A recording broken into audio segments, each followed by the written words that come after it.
Função do Banco Central como monopolista de emissão. O Banco Central detém um monopólio no Brasil de emissão de papel moeda e de cunhagem de moedas metálicas. A função monopólio de emissão engloba a gestão das atividades referentes ao meio circulante e destina-se a satisfazer a demanda de dinheiro indispensável à atividade econômico-financeira do país. Do ponto de vista operacional, o Banco Central atende às necessidades numerárias do sistema bancário e, consequentemente, do público, por meio dos mecanismos de emissão e recolhimento. No Brasil, a produção física de dinheiro compete de forma exclusiva a uma empresa pública, a Casa da Moeda do Brasil, CMB, conforme definido em lei. É importante registrar que a CMB, sediada no Rio de Janeiro, faz o desenvolvimento de projetos, artes gráficas e impressão de cédulas e moedas, mas somente o Banco Central emite moeda. O Banco Central do Brasil é, desta maneira, um cliente da CMB, com quem se relaciona por meio de contrato de fornecimento de cédulas e moedas. Segundo o Banco Central do Brasil, no caso de lançamento de novas cédulas e moedas, o projeto é desenvolvido em conjunto com a CMB, levando em conta aspectos decorrentes das exigências de circulação, custos, segurança contra ação de falsificadores e valores semânticos, isto é, a carga de informação de natureza cultural que o dinheiro possa veicular. Assim, são adotadas linhas temáticas que confiram identidade nacional às cédulas e moedas. De outra visão, os conceitos econômicos de emissão e recolhimento monetário referem-se respectivamente a colocar e retirar dinheiro em circulação, aumentando ou diminuindo os meios de pagamento. Assim, a emissão ocorre quando o Banco Central entrega papel moeda para os bancos por meio de débito em sua conta reservas bancárias para atender às necessidades de saque de seus clientes. Desse modo, a emissão de papel moeda pelo Banco Central reflete a demanda do público por papel moeda. Por outro lado, há também momentos em que os clientes depositam os excedentes de papel moeda em suas contas correntes, trazendo para o sistema bancário excesso de numerário, relativamente às necessidades de saque. Então, os bancos depositam o numerário excedente do Banco Central, que acredita o valor correspondente na conta reservas bancárias da instituição, operação que se denomina recolhimento de reservas em espécie. Em suma, a execução dos serviços do meio circulante contempla o atendimento à demanda de dinheiro, a substituição e a destruição do numerário desgastado, inservível para a circulação, conhecida como saneamento do meio circulante. E o estudo, a pesquisa, a elaboração e a aprovação de projetos de novas cédulas e moedas, visando aperfeiçoá-las para minimizar os riscos de falsificação. Na estrutura organizacional do Banco Central, essas atribuições são exercidas pelo Departamento do Meio Circulante, MECIR, sediado na cidade do Rio de Janeiro. As funções do MECIR são tratadas na unidade Estrutura e Organização do Banco Central. A partir de 2006, outro sim, a custódia de numerário do Banco Central passou a poder ser executada por instituições financeiras bancárias ou por associações de instituições financeiras constituídas para essa finalidade. Como resultado, nos dias atuais, a prestação dos serviços de custódia é realizada em dependências das instituições custodiantes, sob o controle administrativo e operacional do Banco Central. Cabe ao BCB exercer a fiscalização das instituições custodiantes em relação ao cumprimento das normas e dos procedimentos e a qualidade dos serviços prestados. O BCB também estabelece a remuneração máxima a ser paga pelas instituições financeiras aos custodiantes, tomando em consideração, inclusive, a escala de custos incorridos na prestação dos serviços. Atualmente, o Banco do Brasil é a única instituição custodiante de numerário contratada, compartilhando com o Banco Central atividades nas funções de provimento e saneamento do meio circulante. Função do Banco Central do Brasil como banqueiro do governo. Esta função guarda em suas origens grande relação com o direito de emissão dos bancos centrais, pois os governos muitas vezes o concediam a bancos que assumiam o compromisso de financiá-los. Atualmente, na maior parte dos países, a instituição é proibida de financiar o governo. Mesmo assim, o Banco Central é o principal banqueiro do governo, pois detém suas contas mais importantes, participa ativamente do manejo do seu fluxo de fundos e é o depositário e administrador das reservas internacionais do país. Certamente, a centralização de boa parte das operações bancárias governamentais no Banco Central é fundamental, haja vista a estreita relação entre os orçamentos públicos, o seu fluxo de fundos e o mercado financeiro. O governo é um agente econômico com maiores receitas e despesas. Consequentemente, suas operações financeiras dão lugar a movimentos sazonais que podem alterar significativamente o volume das disponibilidades bancárias e do crédito. Nessas condições, a participação do Banco Central no manejo das contas do Tesouro é fundamental para regular o crédito e os agregados monetários. No Brasil, antes do desenvolvimento do mercado de títulos da dívida pública, o ajuste da disponibilidade dos recursos do governo aos seus compromissos de pagamento se dava mediante a concessão de créditos de curto prazo pelo Banco Central, a título de antecipação de receitas futuras de impostos. Esse ajustamento, na atualidade, é efetuado via colocação de títulos emitidos pelo Tesouro. Ainda, outra melhoria institucional foi a vedação do financiamento de déficits fiscais dos erários públicos pelos bancos centrais, em função de suas decorrências insalubres sobre o controle da inflação e o equilíbrio do balanço de pagamentos. Como depositário e executante da administração dos recursos internacionais do país, o Banco Central precisa atentar para que a estrutura dos ativos, principalmente moedas e títulos de outros países, e seus prazos, seja compatível com o equilíbrio entre rendimento, risco e incerteza dessas aplicações. A concentração das divisas em um Banco Central permite atuar comprando e vendendo com o intuito de reduzir a volatilidade e a especulação no mercado de câmbio. Segundo o Banco Central, isso é importante principalmente nos países altamente endividados, em que as transações vinculadas aos serviços de amortização da dívida externa podem desequilibrar o mercado cambial. Além disso, em vários países os bancos centrais administram, por conta do governo, acordos de comércio por compensação e fundos de estabilização cambial.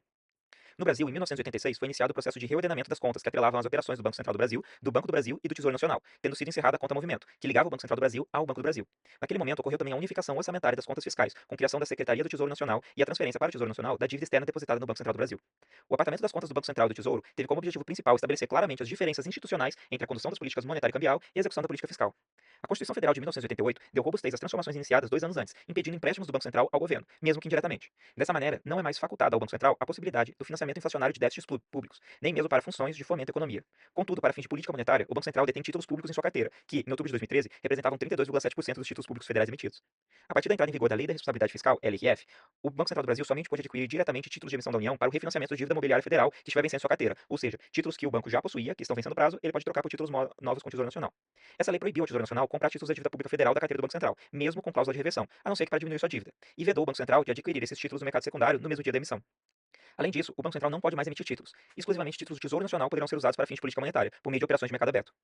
Também a execução orçamentária é acompanhada pelo Banco Central, incluindo, além das contas da União, as finanças dos estados e municípios, bem como a administração indireta das três esferas do governo.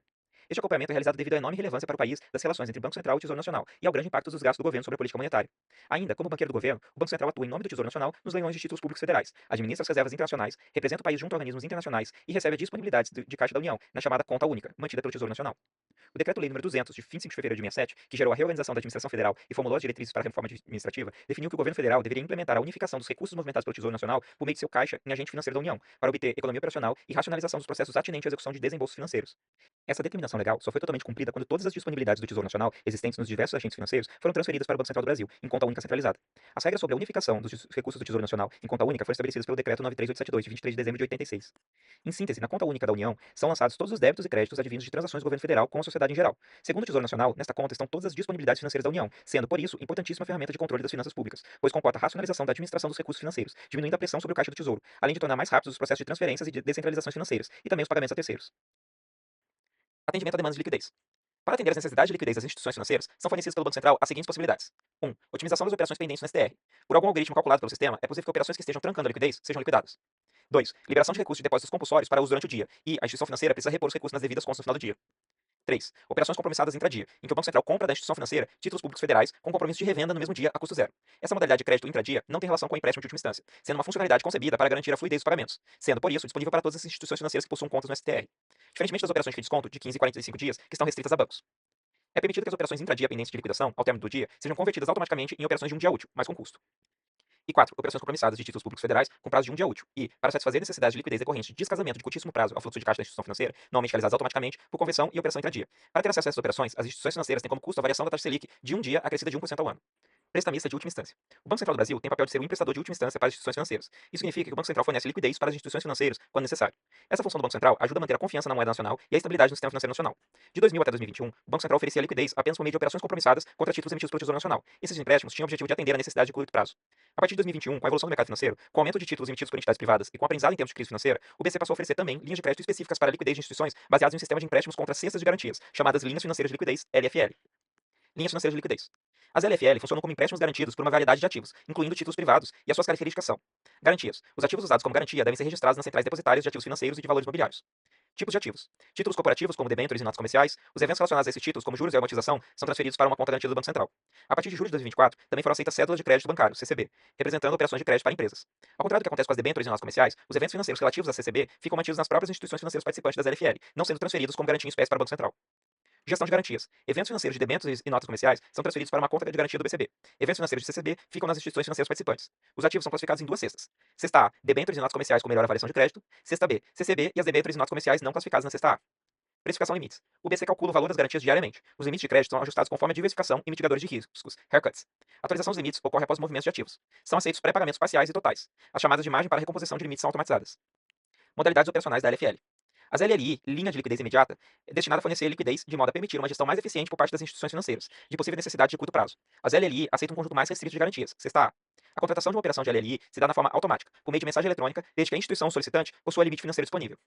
LLT, linha de liquidez a termo. Essa visa solucionar descasamentos de liquidez de prazos mais longos que os endereçados por meio das LLI. Geram limites financeiros para a LLT, os ativos classificados nas cestas A e B. A LLT pode ser acessada das seguintes formas: de forma automática, por meio de mensagem eletrônica, desde que a instituição possui limite financeiro disponível, de forma que os valores totais de operações solicitadas sejam inferiores aos valores operacionais definidos previamente pelo Banco Central para cada participante LFL. Por solicitação individual da contraparte para aumento temporário de limite operacional, mediante aprovação do Banco Central, nos casos em que os valores solicitados ultrapassam o limite operacional previamente definido. Nesse caso, uma vez que o novo limite operacional seja estabelecido pelo Banco Central, o acesso à LLT torna-se totalmente automatizado. O BCB pode ainda, caso haja necessidade de uma provisão de liquidez para uma gama mais ampla de contrapartes, ampliar temporariamente, por iniciativa própria, sem a necessidade de solicitação individual, os limites operacionais de todos os participantes da LFL. Nesse caso, uma vez que o novo limite operacional seja estabelecido pelo Banco Central, o acesso à LLT torna-se totalmente automatizado.